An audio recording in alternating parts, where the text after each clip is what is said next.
You know that gut drop moment when your phone slips from your hand in slow motion, hits the ground face first, and you just know it's cracked? Now imagine that same feeling, but it's your car. You step out of a corner store, iced coffee in hand, humming your favorite track.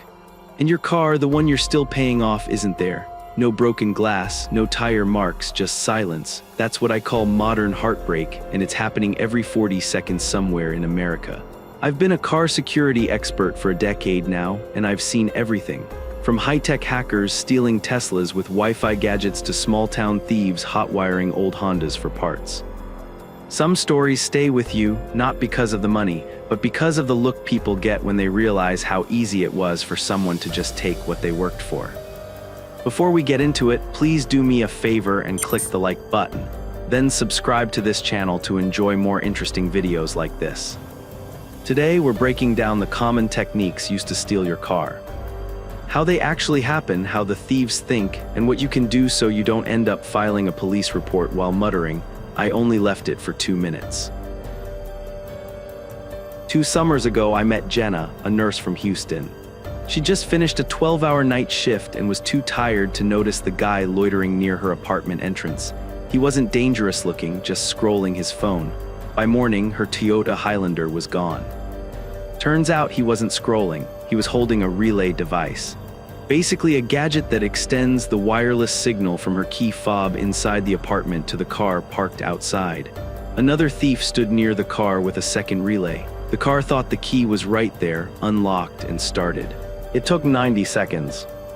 Relay attacks are the silent epidemic of modern car theft. News outlets from New York to Phoenix have reported spikes in these signal boost crimes.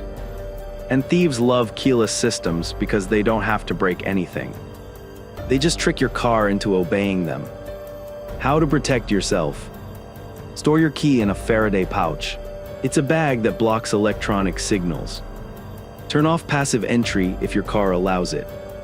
Don't hang keys near the door or window.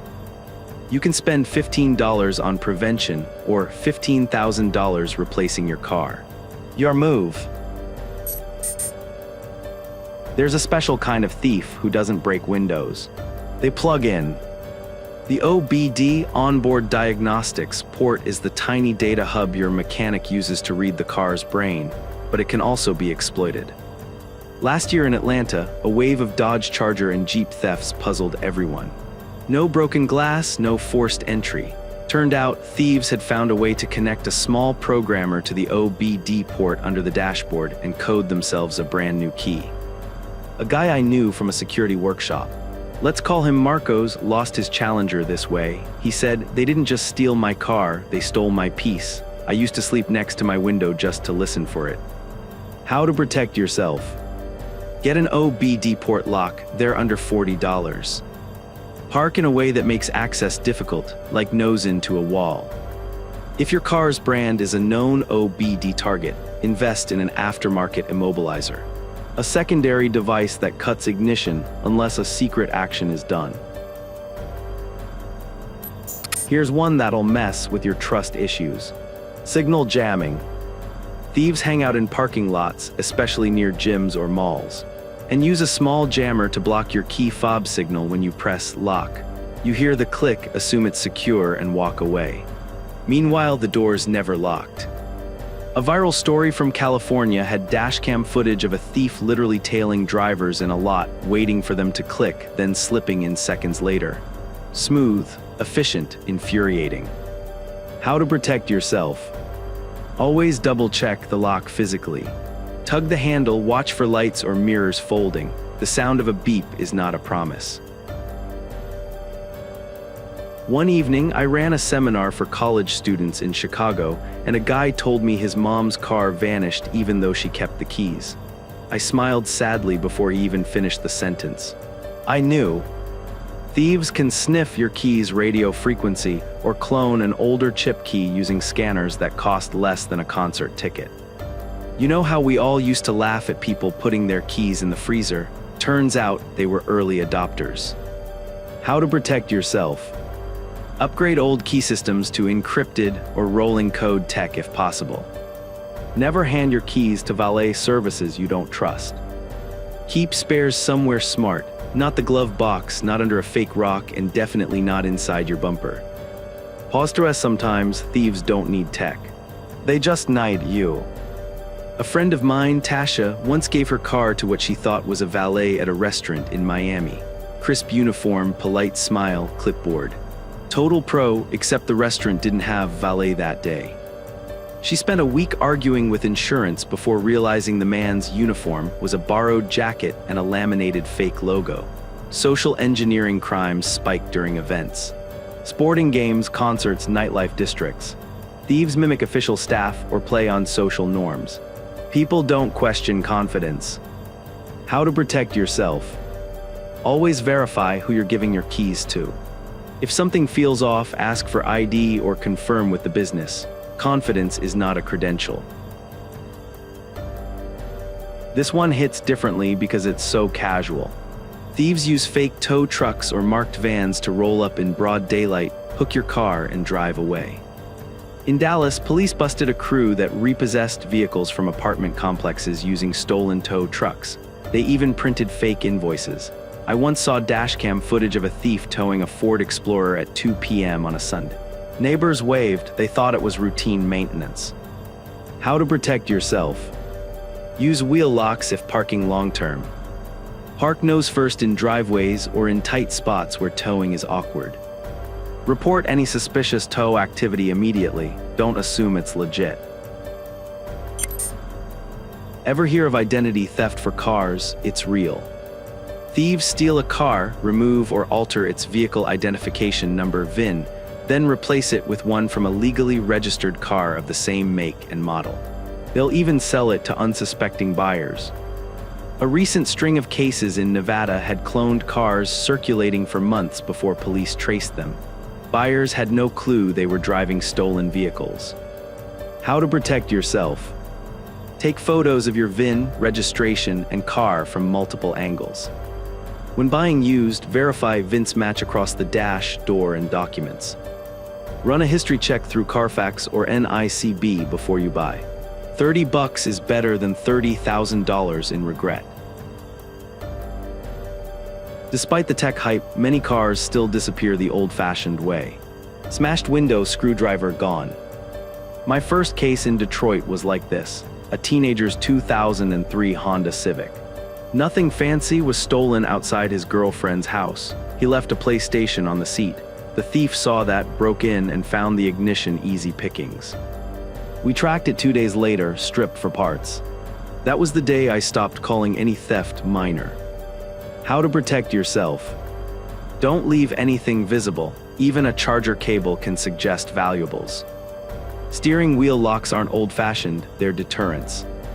Consider kill switches or aftermarket alarms.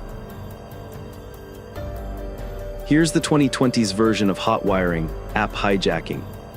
Many cars today connect to apps that let you start engines, unlock doors, or track location. But if someone hacks your phone or the app itself gets breached, your car can be compromised remotely. A well-known breach in 2022 exposed vulnerabilities in several brands' connected apps. Hackers could remotely access locks and even start engines. My own client, Derek, found out his Tesla's app had been accessed from across the country. Thankfully, Tesla patched the issue, but Derek now uses 2FA like his life depends on it. How to protect yourself. Always update your apps and firmware. Use strong, unique passwords and enable two-factor authentication.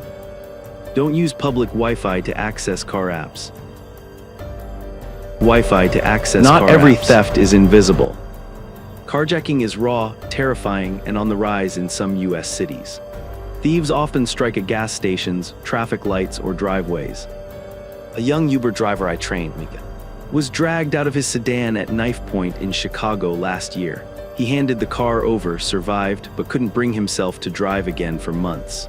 It's not just a car, he told me, it's how I fed my family.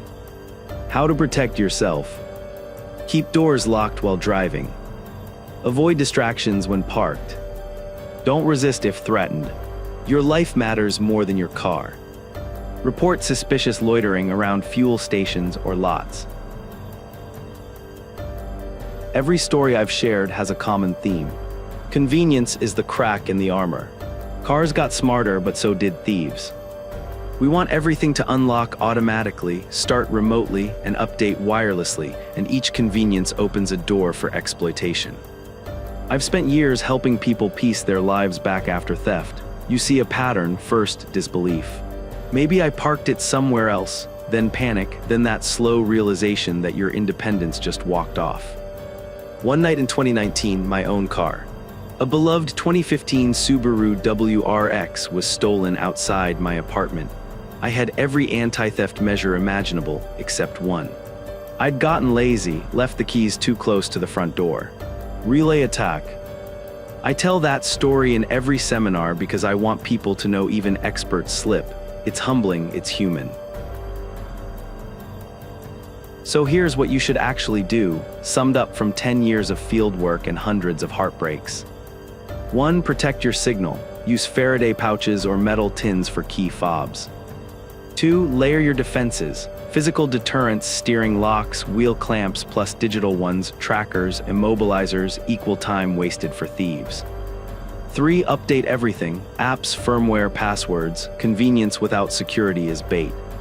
4. Don't trust the beep. Physically check your car locks before walking away. 5. Be street smart. Avoid leaving valuables, stay alert in isolated parking areas, and don't post real-time locations of your car on social media. 6. Know your VIN and documents. Keep digital and printed records handy in case of theft. And finally, remember this: car theft prevention isn't paranoia, it's preservation. Because when a thief steals your car, they don't just take metal and rubber, they take mornings, memories, and momentum. Don't give them that satisfaction. Lock it, protect it, and make them wish they picked someone else. Thanks for watching this video. Please remember to like the video and subscribe to my channel. See you next time.